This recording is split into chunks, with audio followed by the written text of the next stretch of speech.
Let's get into it now. A spoiler-free movie review. I want to talk about Gran Turismo, which is a much different video game adaptation from a movie that I have seen. So the movie is the real-life story of Jann Mardenborough, who is this kid who was just a gamer and got really good at this video game, Gran Turismo, which is a racing game that is so accurate with the dynamics and the science behind it that it's almost like you're actually driving a race car, but with a PlayStation controller. And that is the premise of this movie, because Jann is just a gamer trying to figure out what to do in his life. His parents want him to go to college, but he is so obsessed with racing and so obsessed with gaming that he knows this is his passion and he wants to follow it. He wants to be the best at this video game, Gran Turismo, so he can go on and do this as his career.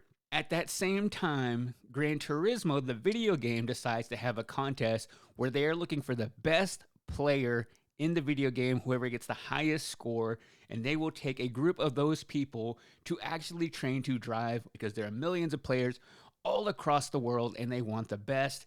Why do they want to do this? Well, to promote the video game, to promote Sony, but also to get young blood into racing and have this whole kind of cross-promotion synergy thing going on. So it's this big contest that's trying to build hype around racing and tap into this market that has been overlooked. And that is where we find Jann. So this movie is an underdog story. It's a racing sport movie.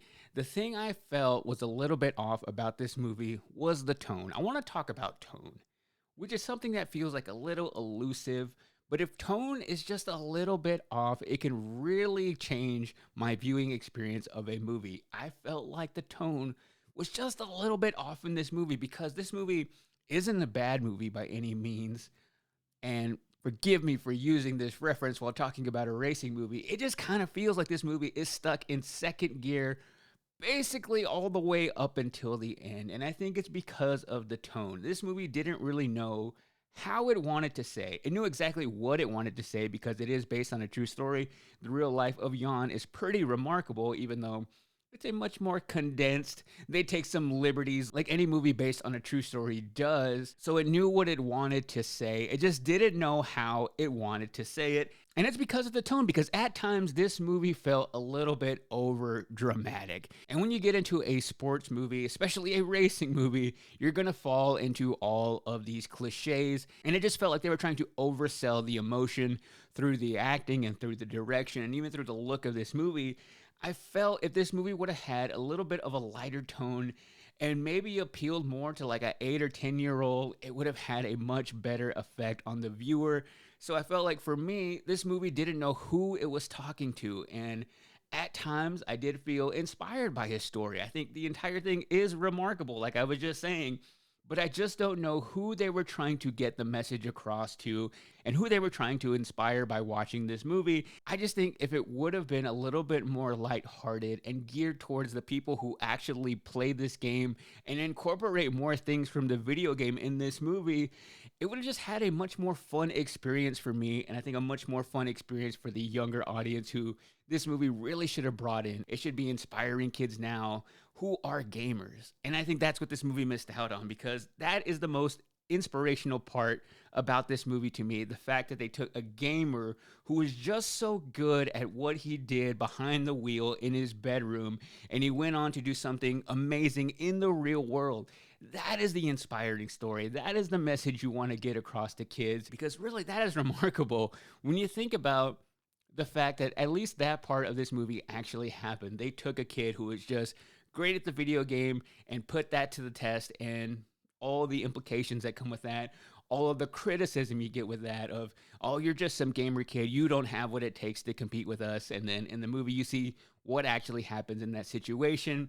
It just felt a little bit too serious to me. And this movie just found itself in an unusual position where, yes, it is a video game adaptation, but it's a true story. So really, you're trying to sell the story of Jann, but the movie is called Gran Turismo. It should incorporate more of the video game.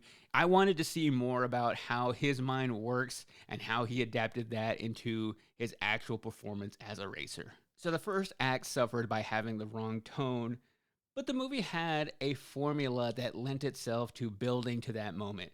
It's a racing movie. What happens in a racing movie? They race. What do you want to do in a racing movie? You want to come in first.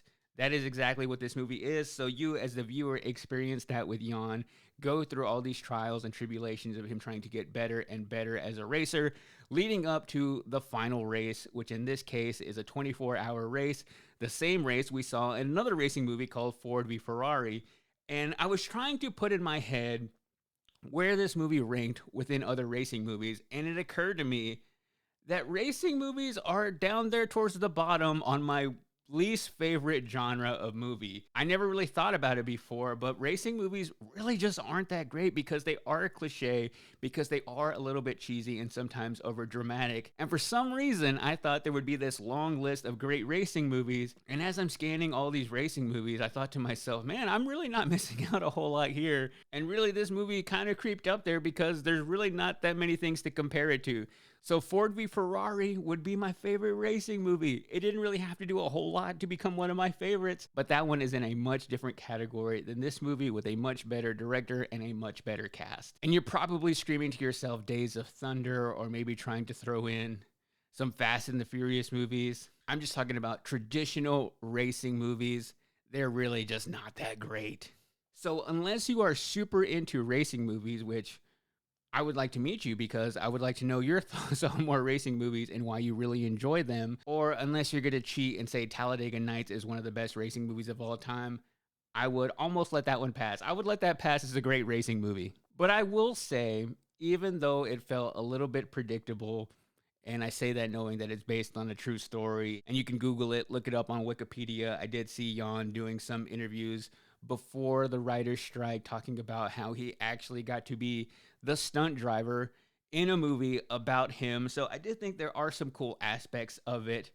But after watching this movie, I thought to myself, did I really need to see this? Like, did this really change me in any way? And I know this movie isn't really getting the best reviews from critics, even though audiences love it.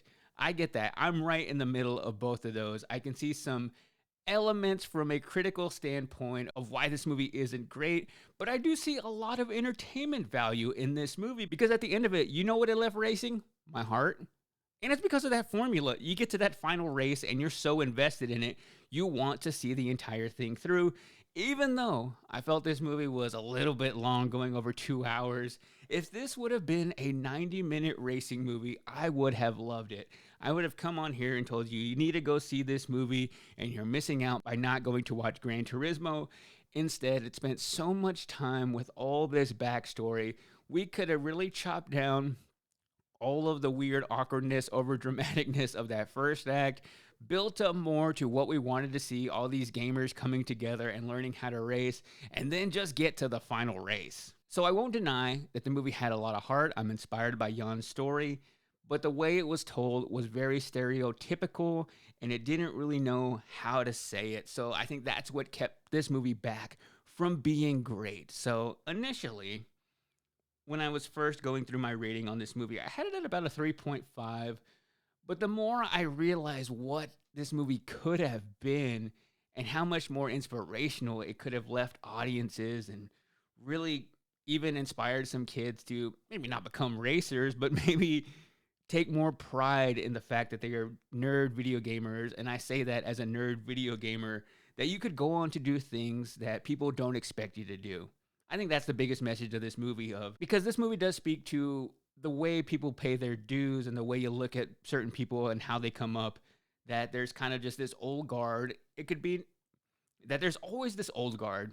Could be in racing, could be in music, could be in comedy of you have to do things this way because this is how we do it. This is how you become legitimate. And this kind of throws everything out the window saying, you know what? I can do it my own way and maybe I can beat you doing it. That is what the message of this movie is. And the movie, it didn't do the best at the box office. It had this weird thing where it delayed its premiere date and then had this 2 weeks of like sneak previews trying to create some word of mouth. So with that $60 million budget, it made $21 million in the US and $58 million worldwide. So overall, the numbers represent just about what this movie is. So going back to the rating system, if I had to give Gran Turismo a rating, it was at that 3.5, but I talked myself out of it. I give it 3 out of 5 racing helmets. And there weren't really any standouts in the cast. The story kind of overshadowed every single individual character. Orlando Bloom felt like a very odd choice as the one orchestrating this entire contest. David Harbour, who you would know as Hopper from Stranger Things, really gave it his all, but is probably the one who contributed to the most cliches in this movie. Stylistically, looked pretty good, but at times it just felt like a Sony PlayStation ad, and they were just trying to bring people back to buy their product, which, hey, capitalism.